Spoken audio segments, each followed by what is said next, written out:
Hey, good morning to those of you out there on the West Coast. Good afternoon to those of you here on the East Coast with me. It's a beautiful day out there, which always makes it good for my training, puts me in a really good mood, gives me a lot of energy to bring these lessons to you. We're going to get rocking and rolling in a second. Let me just turn off some of those captions that are sliding around. And I wanted to say thank you for those of you showing up early and on time. I really appreciate it when you do that. So I want to share, I like sharing tips for success to those of you showing up early and on time. It's just a way to say thanks. We got about 175 people showing up early and on time, and that's awesome, right? It's a really good room to have. So let me share the tip of the day. Calvin Coolidge, American president, once said, "No person was ever honored for what they received. Honor has been rewarded for what they gave." And I really like that line, right? Said another way by John C. Maxwell, who writes a lot of great books like the 21 Indispensable Qualities of a Leader. What he said, similar, is giving is the highest level of living. Giving is the highest level of living. And the reason I like this is because government contractors will do well, right? You, me, will do well to remember this lesson as we have opportunities to help others in the federal market. Of course, it's great when people help us, but for us to remember we have all this capability to help other people. We can do introductions, etc. But just a couple of ways that I wrote down that you can help. You can add a small business to your team as you're going after an opportunity. You can add a small business directly to an awarded contract that you have as a subcontractor. If you remember what it's like, it's tough sometimes getting started in government contracting, or it's tough sometimes getting into a new agency where maybe you had traction at the other agency. You can add a small business to an existing contract vehicle. I talk about this a lot. It's one of the easiest things to do. Not some big formal steps, but basically allowing them to see the opportunities that come out on the contract vehicles that you have so that they can come back to you and say, hey, we can do this. Can we team up?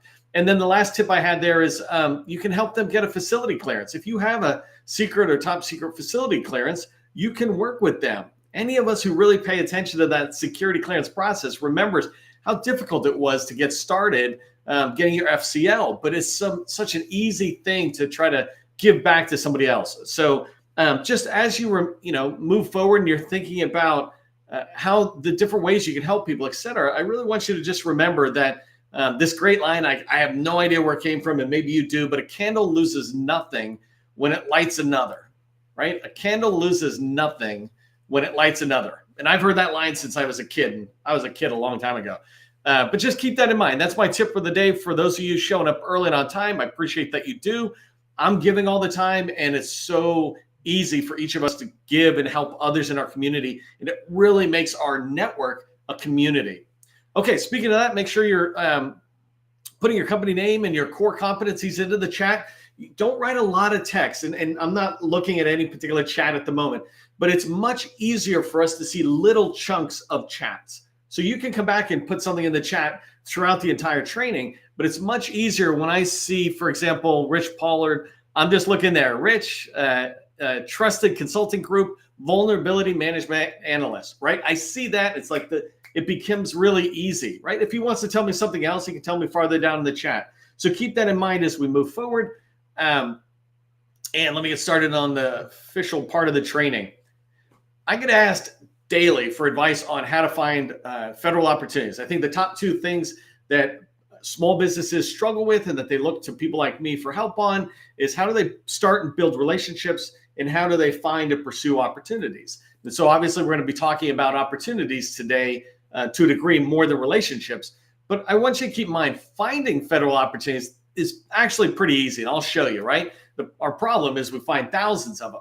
The hard part is finding slam dunk opportunities that feel like when you see them, they were written for your company. That takes more time, right? And that's a skill set that you want to be developing. In today's training, I want to help you understand how federal agency buyers communicate with industry, right? When they reach out and they're trying to do market research, or even when they're doing award or post-award activity, in particular, how they use SAM.Gov at different stages of the acquisition lifecycle.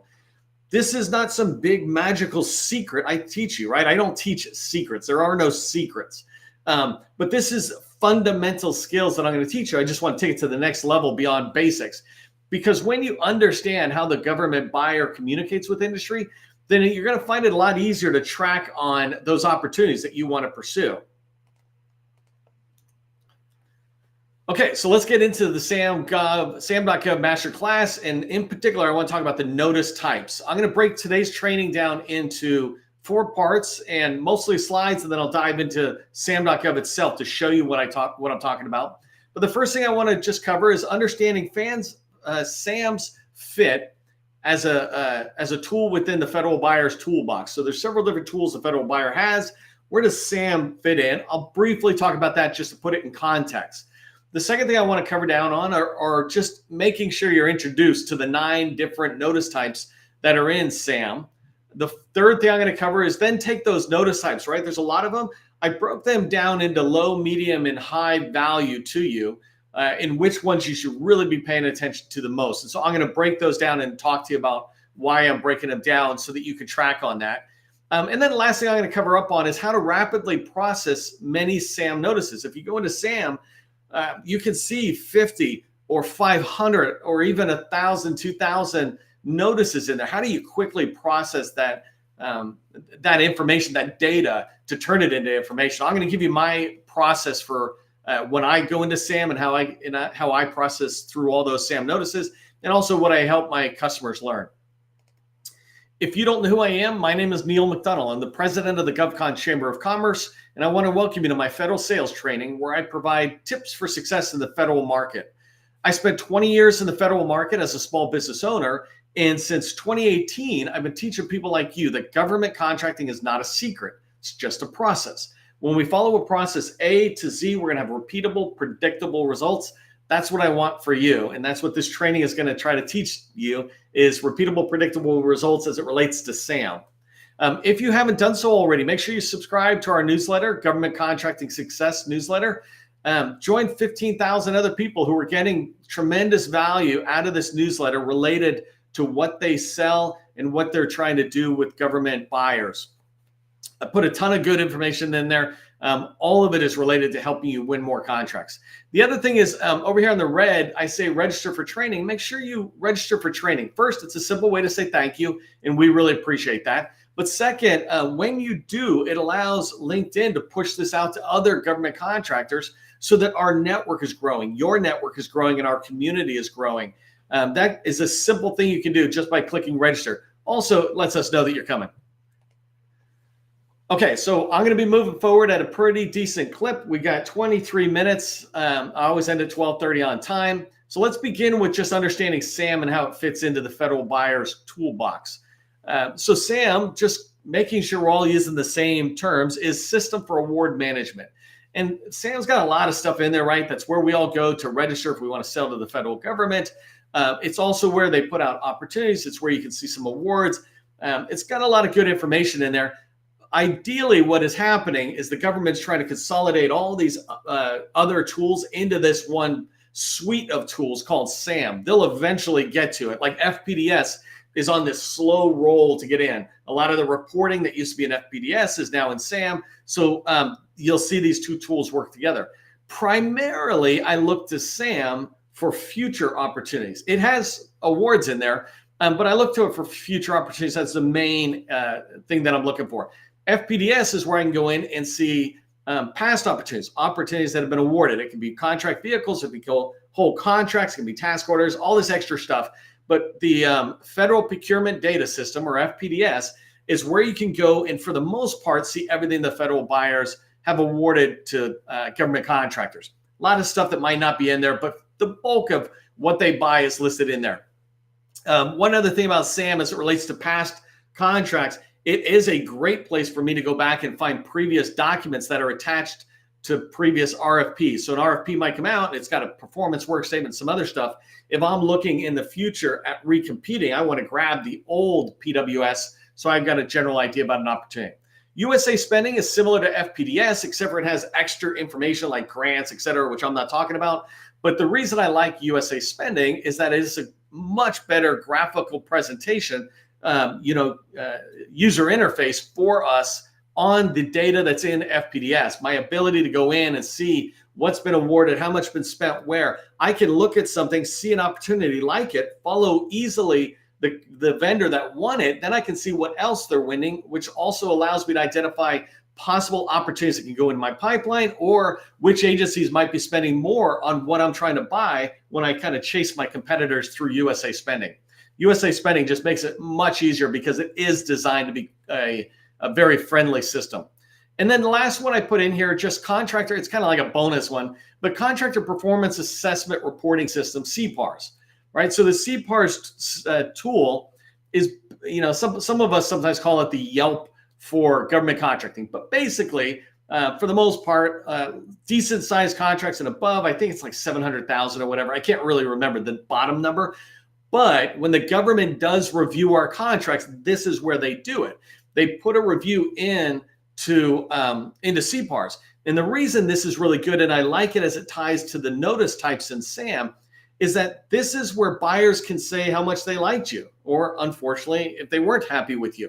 But most importantly, if they liked you, and you should be influencing that, because they are telling other people. Federal buyers are taught to look in CPARS if they're trying to go after opportunities and to find companies like yours. Or if you send in a proposal and they look in to see what your CPARS ratings are. This is the place where buyers tell each other how well you did on the contract, right? I'm simplifying it, but basically that's what it is. And if you're familiar with any kind of 5-star review, this is basically where the government gives you 5 stars, 3 stars, 4 stars in there. A couple other places, I separated them by this big space, that they're not these catch-all major tools, but you want to be looking to bid boards, right? Another big place government communicates with industry is on bid boards. I put 2 examples: DIBS, which is run by DLA, and for the most part, it's products out there. And then you have ARC, which is I can't remember what it is. I can't even remember what the acronym stands for, but basically it's the intelligence community's way of communicating with industry. Think of it like a SAM for the intelligence community, because there's a lot more classified information, et cetera. DIBS, ARC, and some of these others, you have to register in to see those opportunities. So if you want to see what the government is communicating back and forth, you got to register in there. And then last one is contract vehicle portals. And the reason I say this is SAM doesn't have everything. If SAM has RFI sources sought that is looking for industry partners, well, on Seaport Next Gen, which is a contract vehicle in the Navy, they don't come out to SAM and put it there. They put it in their own portal, into the Seaport Next Gen contract vehicle portal, to notify the contract holders. There's like 2,000 plus of them. And so you want to be tracking on contract vehicle portals to see, to hear from federal buyers that are related to your agency and your contract vehicle. So anyways, just keep this in mind. There's many different places and tools they use. I'm going to focus today on SAM. All right, there's 9 notice types within SAM.Gov. You can see I got a little image over here, and what I'm trying to show is when you go into SAM, and I might show it in a minute, but when you go into SAM, on the left-hand side of SAM, you have this ability to start filtering down. And so if you choose contracts, you'll see a notice type drop-down. This notice type drop-down allows you to choose one or more opportunity or notice types that you're looking for. And I'll show you in a minute when I go into SAM. Okay, so the different types that are in here, and I'll try to touch on them briefly. And again, because it's briefly, it's not this all-inclusive thing. But the idea, and I was going to alphabetize them, but I guess I just left them the way they are. Special notice, think of this like a bulletin board with the government. And the primary thing I like about it is this is where you can go find out the agency telling us about industry days, or the agency might drop its long-range acquisition forecast, and it will communicate to industry through a special notice. So other things like that. Number 2 is sources sought or request for information. Those are the same thing as it relates to a notice type. This is where the government is trying to engage industry to learn more, or have a discussion with industry, or even see if industry is interested in responding, right? They're trying to gauge whether there might be enough women-owned small businesses, et cetera. Pre-solicitation, it literally is what it sounds like. There's going to be a solicitation coming out, and so it's a heads up. Consolidated, substantially bundled, and I wish I had put the descriptions in here, because this one, if you go in, you'll see almost nothing in there. But this is where they're having to report that they plan on actually bundling things. Solicitation and combined synopsis solicitation is kind of like pulling together either a stand-up solicitation or here's a heads up and the solicitation at the same time. and we'll go in and look at it. But basically, that's the RFP, RFQs. So 5 and 6 is where the government is telling us we want to buy something. Number 7 is when something has been awarded, the government can decide if they want to let us know. There's no rule that says they have to tell us. So something comes through and they have to put an award notice out, but they do come by.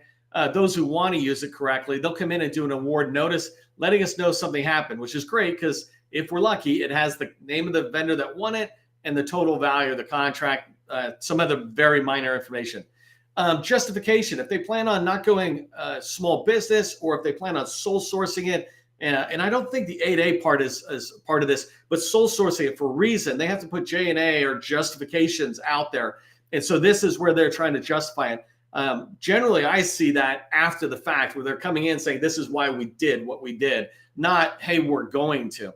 And then last one, sale of surplus property. I don't plan on going into it a lot because that's not my world with you. But generally, if the government's got something they want to sell, like ironically, when I was preparing for the training, or interestingly, a lot of what I saw was used fuel and ammunition. I'm like, wow, don't you have any like desks or computers? Okay, so those are the different types. Let's talk about the importance, right? How do I rack and stack these? And I was trying to decide, do I put low at the top or low at the bottom?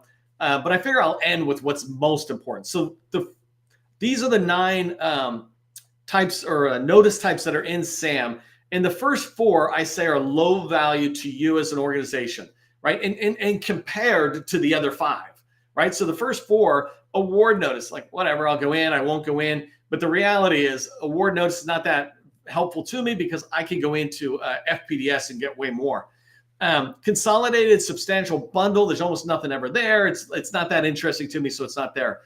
Same thing with justification on why they're going. I don't really care what the justification is. If they did it, I don't have the energy, time, or money to try to get them to change their mind, even if I could. So I don't really put a lot of value on that. And same thing with sale of surplus property. I'm not in the buying mode, I'm in the selling mode. And so that's low value to me. Medium value, this is where it is valuable, but it's just not as high value as the high value. Medium value to me is the combined synopsis and solicitation and the solicitation notice. The reason this is medium value to me is because it's too late for me to do anything except for respond.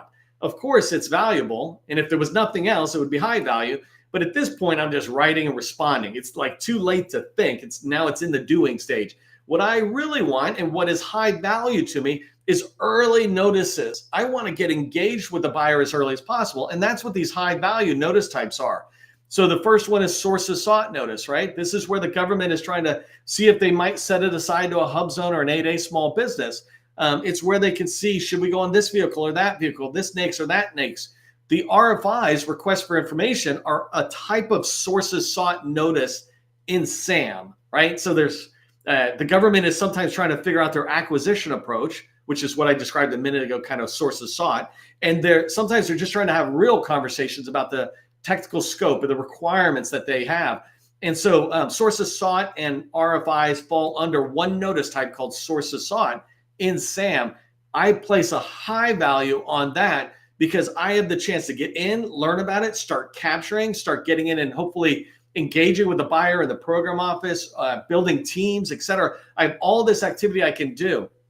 Special notice is another hugely valuable opportunity. I just shared one of these special notice type files out there this morning on LinkedIn, and today is April 22nd, right, 2024. I just shared out a file from the Missile Defense Agency that one of my customers is beginning to look into, and they MDA, Missile Defense Agency, they threw out this basically advanced planning to industry. They called it Industry Day, but usually Industry Days are about one opportunity. But here they shared a lot of opportunities, and many of these opportunities have 25, 50 FTEs or full-time equivalent employees basically on them. Some of them go up as high as 200 and 300 and 400 on there. So I can look in there and go, well, we couldn't do that as a prime, but let's go get on a team. And because it's so early in this special notice, it gives me maximum amount of time to put it in my pipeline and be looking at it over the next 6 to 24 months. This is what all your consultants who are out there and who talk about this saying, we want a pipeline in the federal market is 6 to 24 months. We're talking about professional services, IT services, things that have a long acquisition life cycle. we're not talking about products, right? If there's product sales, it has a shorter life cycle. But when you have something that you're going to be writing a 50-page response proposal, then you want that same amount of effort that would go into the proposal to go into sales, into capture. And that's why we do capture. Number 8 here, when you get these special notices and you hear about industry days or advanced planning briefs to industry, et cetera, long range acquisition forecast, you can get the ball rolling.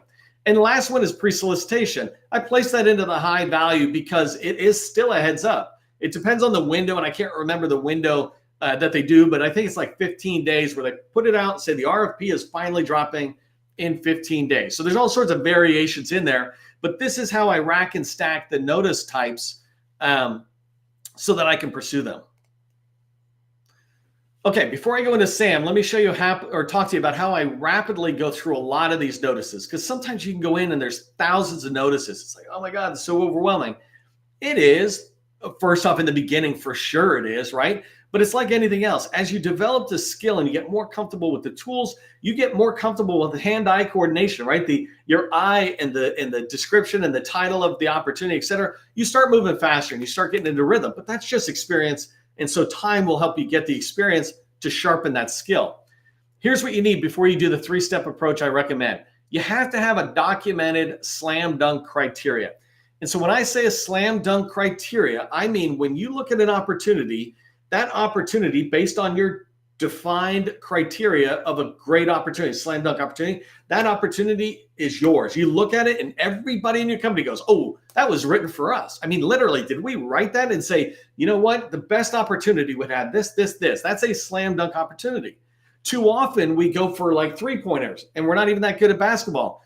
To use basketball analogy, right? We're way, way out on the fringes trying to shoot. Compared to a slam dunk opportunity means I literally am holding the ball all the way up into the net and putting it in, right? And so you want opportunities so that same way. And you have that strength in your company. You just need to define it, document it so everybody knows it. When you have the slam dunk opportunity defined, the criteria for that opportunity defined, it makes it easier to go through this 3-step approach. So I'll show you this approach in 2 seconds. But what I do is I look at a lot of opportunities and I start triaging by just the title. And sometimes the titles are horrible, right? This is what you're going to run into because the government does whatever they want to do and everybody does it at different levels. But I look at the title and I make a split-second decision. Literally, I'm talking about 2 to 5 seconds at most per opportunity that I'm making a decision to say no or let's keep looking. And so what I do, and I put use tabs, what I usually do when I'm looking at something on the browser is I just right-click and open a new tab and I forget about it and I keep going down the list. So I scroll down this list and I'm trying to look at a bunch of opportunities, put them into tabs. I don't actually want a bunch of opportunities in my pipeline. I want like 5 to 20 that are slam dunks. But in order to get there, I need a bunch of okay opportunities so I can research them further and go, oh, they actually are slam dunk. So the second step after I've gone through all the titles, right, I browse through this long list. The second step is to triage by the description. In SAM, right, and you can use different tools that have this, but in SAM, they'll have a description field. So I'll go back to all those tabs I opened up. I'll look at the description. I'll read that. And whatever I read in there is going to help me do my next triaging, right? Triaging is deciding, is that opportunity going to make it or is it not going to make it? And if it is not going to make it, if I have a feeling it's not going to make it based on the description, I just close that tab and I move to the next tab. I will come back and do a third round by triaging on the files. And the file generally is like a statement of work or a SU, a statement of objectives, or a PWS, a performance work statement, right? The requirement definition.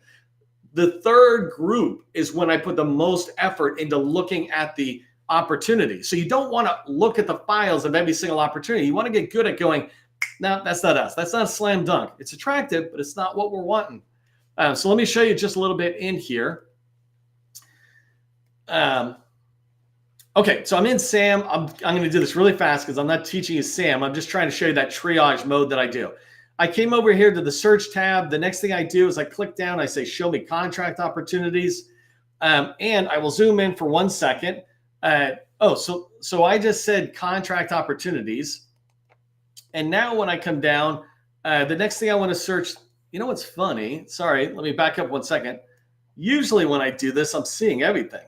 I don't know why I'm not, but let me just switch over to exact phrase. There you go. Now it refreshed. Okay. So if you look right there, 43,542, right? So now I'm going to sit there and say, well, my company does SharePoint. And so I'm going to just type SharePoint, hit enter. And I said exact phrase, I guess only one word, so it didn't really matter. But now I've got 10 results in here. So I can start looking. I have no idea what upgrade the water tower is, but I'm like, my instinct is no, right? I move on to the next one. It's Microsoft application renewal. Now, I know I said don't look at the description, but I'm pretty positive this is licenses, and I just want to make sure, and I go, oh, licenses right here, keep on going. That's not what we do. Here's information returns modernization program. I'm like, that title looks really attractive. I'm going to click on it and say open in a new tab. I'm going to go to this next one. It's a modernization program management. I don't even have to look a lot. The title attracts me. I'm not trying to finish the review yet. So I'm going to right click on it. I'm on a Windows machine. So I right click, I say open in a new tab. Here I'm coming down. This says QA program support. And that one's a little tough. I'm going to just skip it because I don't really know what that is. Contracting acquisition support services. I'm going to look at that because one of the things I know about SharePoint is we help business units. And so contracting and acquisition folks, maybe they're looking for business SharePoint solutions. Same thing, right? So I could come down here. Here's the renewal. I don't need that. That's a QA program I think I already saw. Here's a financial, that's a follow-on. I don't really care at the moment. And then quality assurance. So I'm going to skip it, and that's enough. So I got 3, right? And I can go back on getting a bigger pool if I wanted.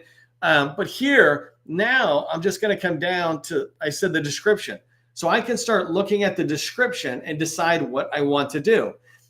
Based on this, I'll decide to move forward, not to move forward. This is actually way more description than I wanted to show you because, and let's just see how much these guys have.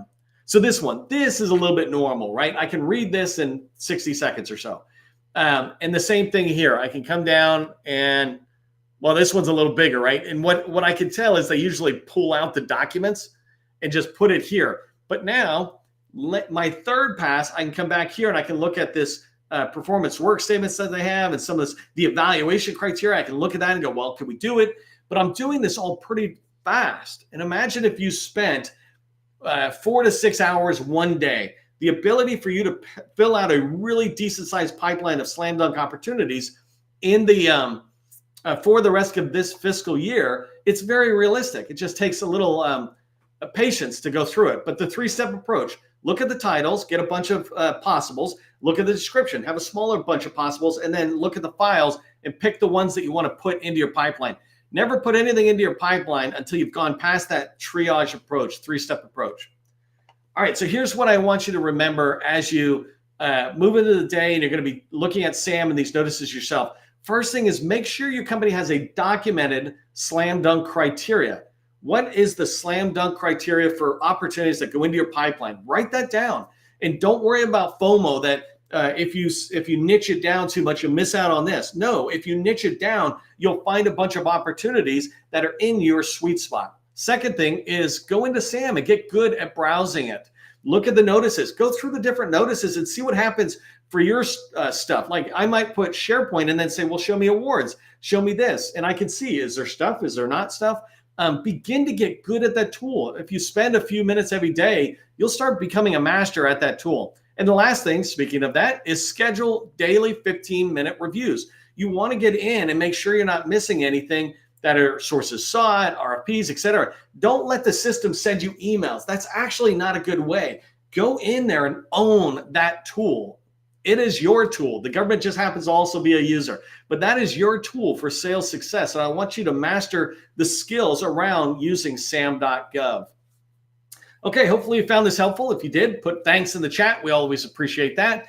If you're interested in working with me, I have a business development accelerator workshop for companies generally doing about 2 million plus. It's to help you accelerate into the into federal agencies and into prime contractors, whether they're small or large, getting those relationships that'll lead to the opportunities you want to pursue. If you're interested, go to govconchamber.com and learn more about it. For all of us, just remember as you go through the day, government contracting is not a secret. It's just a process. I'll see you in the next training.